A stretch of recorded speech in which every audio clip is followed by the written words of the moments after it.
자, 북한의 이례적인 움직임은 방현 공군 기지에서도 포착이 되고 있습니다.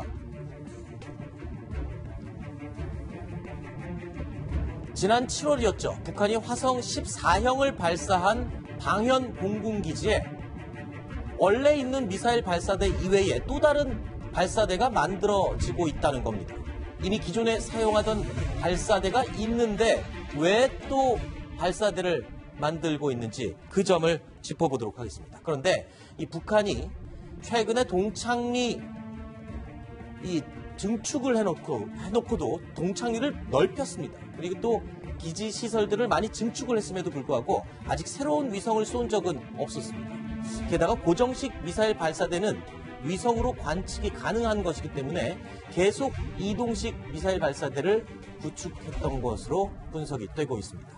자, 이 부분 좀 짚어보도록 하겠습니다. 지금 미사일 기지 보면은 구성에서 지금 발사를 이미 했었어요. 기존의 발사대가 있는데도 불구하고 또 새로 짓는다. 이 용도가 뭘까요, 도대체? 지난번에 그 구성에 있는 방현 비행장에서 쐈을 네. 때는 이동식 발사대로 쐈습니다. 네.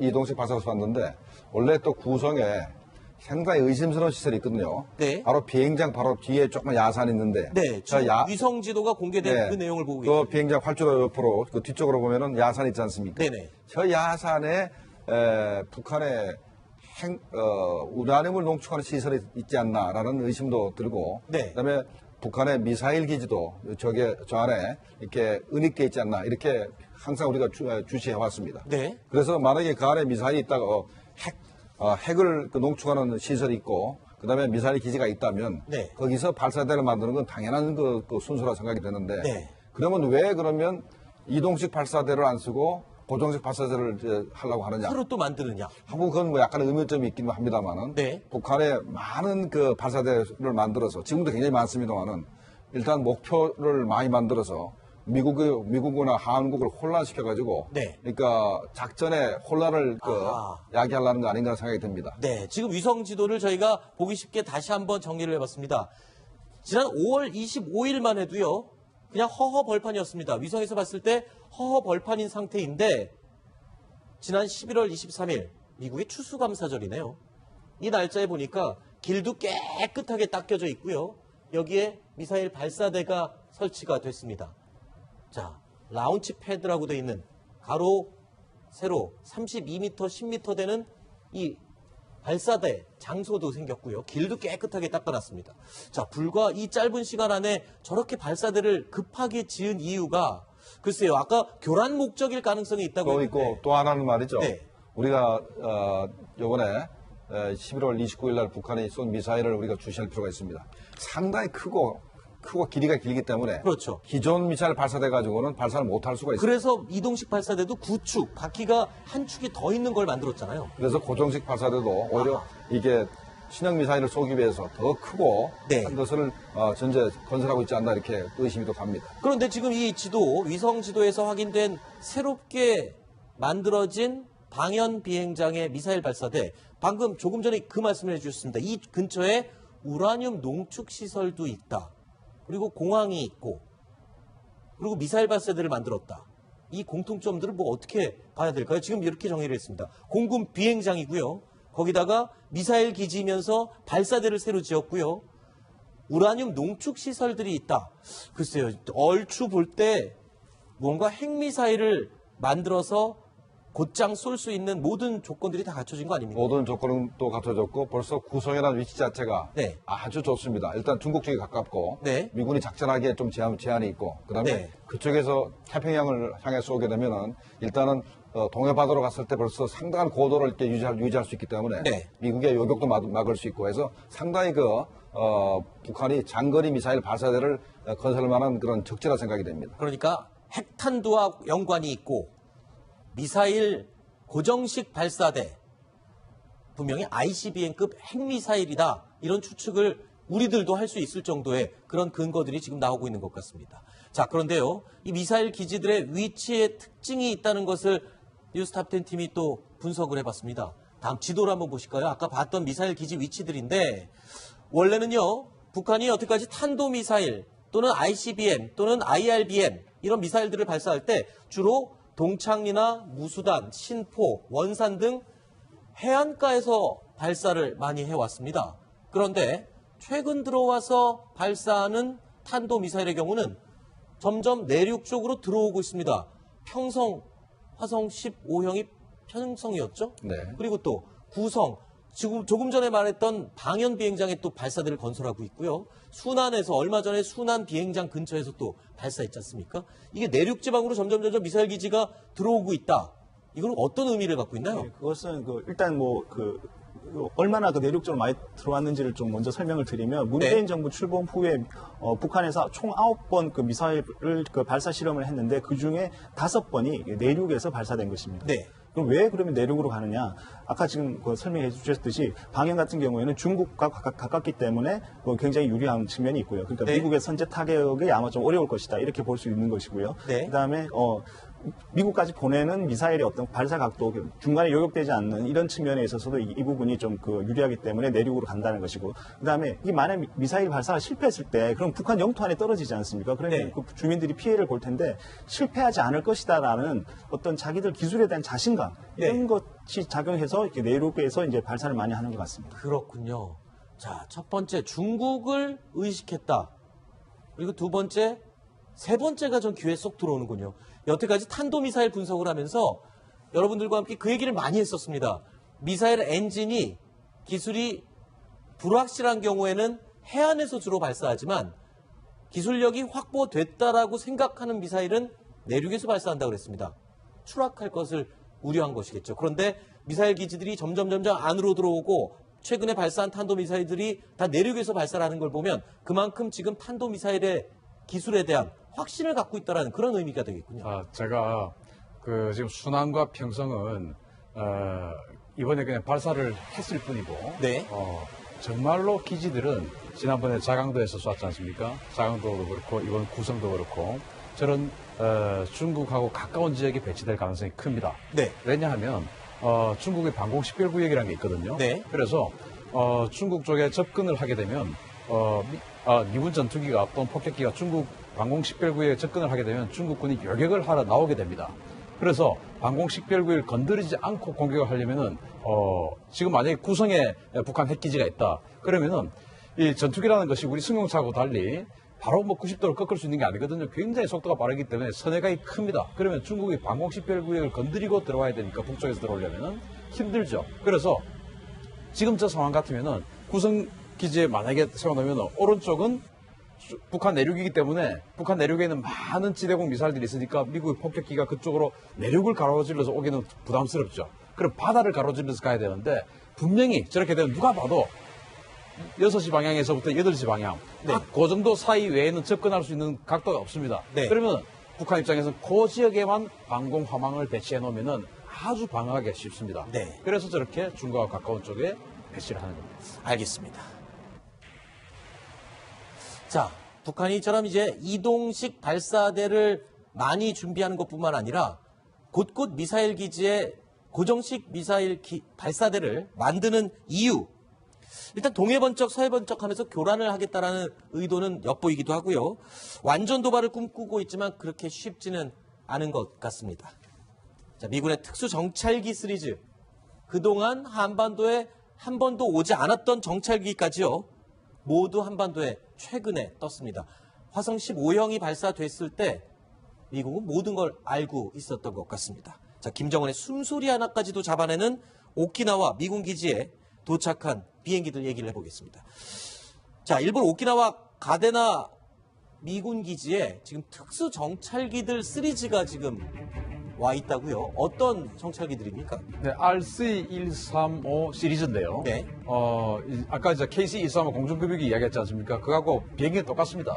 거기에다가 이제 여러 가지 다른 정찰 장비를 탑재를 하는데 네. 일단 그 감청 전문을 하는 RC-135W. 네. 그다음에 또 감청과 더불어서 요번에 이제 북한의 탄도탄에서 발사하는 전파하는 레이더파를 이렇게 식별해가지고 네네. 지휘를 하는 네. 뭐 있었지 않습니까? 네네. 텔레메트리라고 하는 네. 그 텔레메트리를 전문적으로 하는 RC-135U, 그 다음에 탄도미사일이 날아가는 것을 전문적으로 포착하는 RC-135S 코브라볼, 이렇게 네. 해서 세 대가 동시에 왔다는 네. 거죠. 자, 제가 정리를 해드리겠습니다. 그러니까 오키나와 이 가데나 공군기지에 와 있는 미국의 정찰기 석대, 이 석대는 같이 한 번에 한반도에 떴던 적은 이번이 처음입니다. 자, 그러니까 북한이 화성 15형을 발사했을 당시 미군은 모든 걸 감지하고 있었습니다. 먼저 첫 번째입니다. 발사 처음 시작 단계에서는요, RC-135W 정찰기가 그 발사 직전에 움직여지는 통신 내용, 그리고 레이더 잔파, 이 모든 내용을 탐지해서 발사가 되는 징후와 발사 직후의 상황까지 모두 파악하고 있었습니다. 그리고 두 번째, 화성 15형이 큰 궤도를 들이면서 날아갈 때, 최고 고도 4,500km까지 올라갔을 때, 그 다음 비행기,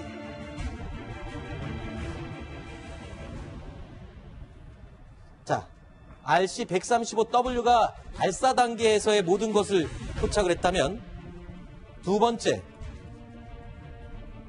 자, 그림이 준비가 됐나요?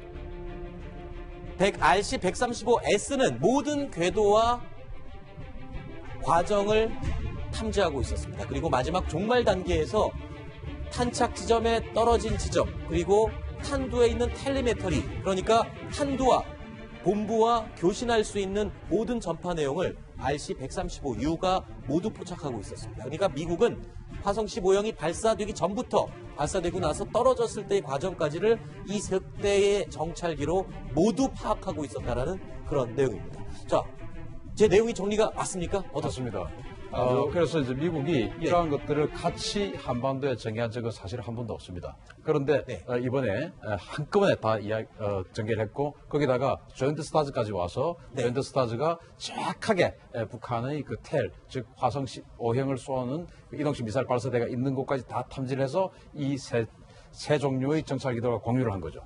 이미 미국은 모든 종류와 탄착 지점과 성공 여부, 탄두의 위치, 상황 다 알고 있겠네요, 지금. 맞습니다. 그러니까 RC-135가 평양 북한 미사일 기지 내에서 교신 내용부터 해가지고 그걸 전부 다 입수를 했고, 그다음에 RC-135S가 사진을 찍어서 탄두의 중용을 그 종류를 이제 파악을 했고, 그다음에 이 탄두가 날아가면서 평양에 있는 관제소하고 교신하는 내용을 전부 다 유우가 그걸 전부 다 이제 파악을 하는 것이죠. 네. 근데 이제 이거는 미국만 이렇게 통신 감정하는 게 아니고 우리도 뭐 대부분 다 통신 감정하고 있기 때문에 우리도 만만치 않습니다. 네. 능력 자체는. 아, 그래요? 그런데 지금 ICBM이냐 ICBM 급이냐 가지고 미국과 우리 정부의 입장 차이가 좀 있지 않습니까? 이 부분은 어떻게 이해를 해야 되나요? 그러니까 ICBM급이나 네. ICBM이나 사실은 표현상의 차이만 있었지 같은 얘기로 봐야 되는데 네. 현재 정부에서는 일단 아직까지 북한의 ICBM 능력이 레드라인을 넘지 않았다. 네. 아직까지 정상 각도로 발사한 적도 없고 그다음에 탄두를 정확히 조종하는 능력도 아직 보여준 적이 없기 때문에 네. 정상 발사를 해서 13,000km 날기 전까지는 레드라인을 넘지 않았다라는 그런 의미에서 아직까지 ICBM급이라는 표현을 쓰는 것 같습니다. 알겠습니다. 미사일 발사대가 설치가 됐습니다. 자, 라운치 패드라고 되어 있는 가로, 세로 32m, 10m 되는 이 발사대 장소도 생겼고요. 길도 깨끗하게 닦아놨습니다. 자, 불과 이 짧은 시간 안에 저렇게 발사대를 급하게 지은 이유가 글쎄요. 아까 교란 목적일 가능성이 있다고 또 했는데 있고 또 하나는 말이죠. 네. 우리가 이번에 11월 29일 날 북한이 쏜 미사일을 우리가 주시할 필요가 있습니다. 상당히 크고 길이가 길기 때문에 그렇죠. 기존 미사일 발사돼 가지고는 발사를 못할 수가 있어요. 그래서 이동식 발사대도 9축, 바퀴가 한 축이 더 있는 걸 만들었잖아요. 그래서 고정식 발사대도 오히려 이게 신형 미사일을 쏘기 위해서 더 크고 네. 한 것을 전제 건설하고 있지 않나 이렇게 의심이 또 갑니다. 그런데 지금 이 지도, 위성 지도에서 확인된 새롭게 만들어진 방현 비행장의 미사일 발사대, 방금 조금 전에 그 말씀을 해주셨습니다. 이 근처에 우라늄 농축 시설도 있다. 그리고 공항이 있고, 그리고 미사일 발사대를 만들었다. 이 공통점들을 뭐 어떻게 봐야 될까요? 지금 이렇게 정의를 했습니다. 공군 비행장이고요. 거기다가 미사일 기지면서 발사대를 새로 지었고요. 우라늄 농축 시설들이 있다. 글쎄요. 얼추 볼 때 뭔가 핵미사일을 구성에 상당히 의심스러운 시설이 있거든요. 네. 바로 비행장 바로 뒤에 조금 야산이 있는데. 네, 저 지금 위성 지도가 공개된 네. 그 내용을 보고 그 계십니다. 비행장 활주로 옆으로 그 뒤쪽으로 보면은 야산 있지 않습니까? 네네. 저 야산에 북한의 우라늄을 농축하는 시설이 있지 않나라는 의심도 들고, 네. 그다음에 북한의 미사일 기지도 저 안에 이렇게 은닉돼 있지 않나 이렇게 항상 우리가 주시해 왔습니다. 네. 그래서 만약에 그 안에 미사일이 있다가 핵을 농축하는 시설이 있고, 그다음에 미사일 기지가 있다면 네. 거기서 발사대를 만드는 건 당연한 그 순서라 생각이 되는데, 네. 그러면 왜 그러면 이동식 발사대를 안 쓰고 고정식 발사대를 이제 하려고 하느냐? 새로 또 만드느냐. 한번 그건 뭐 약간 의문점이 있긴 합니다만은, 네. 북한에 많은 그 발사대를 만들어서 지금도 굉장히 많습니다만은 일단 목표를 많이 만들어서 미국이나 한국을 혼란시켜가지고, 네. 그러니까 작전에 혼란을 야기하려는 거 아닌가 생각이 듭니다. 네, 지금 위성 지도를 저희가 보기 쉽게 다시 한번 정리를 해봤습니다. 지난 5월 25일만 해도요, 그냥 허허 벌판이었습니다. 위성에서 봤을 때 허허 벌판인 상태인데, 지난 11월 23일, 미국의 추수감사절이네요. 이 날짜에 보니까 길도 깨끗하게 닦여져 있고요. 여기에 자, 북한의 이례적인 움직임은 방현 공군 기지에서도 포착이 되고 있습니다. 지난 7월이었죠. 북한이 화성 14형을 발사한 방현 공군 기지에 원래 있는 미사일 발사대 이외에 또 다른 발사대가 만들어지고 있다는 겁니다. 이미 기존에 사용하던 발사대가 있는데 왜 또 발사대를 만들고 있는지 그 점을 짚어보도록 하겠습니다. 그런데 이 북한이 최근에 동창리 이 증축을 해놓고도 동창리를 넓혔습니다. 그리고 또 기지 시설들을 많이 증축을 했음에도 불구하고 아직 새로운 위성을 쏜 적은 없었습니다. 게다가 고정식 미사일 발사대는 위성으로 관측이 가능한 것이기 때문에 계속 이동식 미사일 발사대를 구축했던 것으로 분석이 되고 있습니다. 자, 이 부분 좀 짚어보도록 하겠습니다. 지금 미사일 기지 보면은 구성에서 지금 발사를 이미 했었어요. 기존의 발사대가 있는데도 불구하고 또 새로 짓는다. 이 용도가 뭘까요, 도대체? 지난번에 그 구성에 있는 방현 비행장에서 쐈을 네. 때는 이동식 발사대로 쐈습니다. 네. 이동식 발사로 쐈는데 원래 또 만들어서 곧장 쏠 수 있는 모든 조건들이 다 갖춰진 거 아닙니까? 모든 조건은 또 갖춰졌고 벌써 구성이라는 위치 자체가 네. 아주 좋습니다. 일단 중국 쪽에 가깝고 네. 미군이 작전하기에 좀 제한이 있고 그다음에 네. 그쪽에서 태평양을 향해 쏘게 되면은 일단은 동해바다로 갔을 때 벌써 상당한 고도를 이렇게 유지할 수 있기 때문에 네. 미국의 요격도 막을 수 있고 해서 상당히 북한이 장거리 미사일 발사대를 건설할 만한 그런 적지라 생각이 됩니다. 그러니까 핵탄두와 연관이 있고 미사일 고정식 발사대 분명히 ICBM급 핵미사일이다 이런 추측을 우리들도 할 수 있을 정도의 그런 근거들이 지금 나오고 있는 것 같습니다. 자, 그런데요, 이 미사일 기지들의 위치에 특징이 있다는 것을 뉴스탑10 팀이 또 분석을 해봤습니다. 다음 지도를 한번 보실까요? 아까 봤던 미사일 기지 위치들인데 원래는요, 북한이 여태까지 탄도미사일 또는 ICBM 또는 IRBM 이런 미사일들을 발사할 때 주로 동창리나 무수단, 신포, 원산 등 해안가에서 발사를 많이 해왔습니다. 그런데 최근 들어와서 발사하는 탄도미사일의 경우는 점점 내륙 쪽으로 들어오고 있습니다. 화성 15형이 편성이었죠? 네. 그리고 또 구성, 지금 조금 전에 말했던 방현 비행장에 또 발사대를 건설하고 있고요. 순안에서 얼마 전에 순안 비행장 근처에서 또 발사했지 않습니까? 이게 내륙 지방으로 점점 미사일 기지가 들어오고 있다.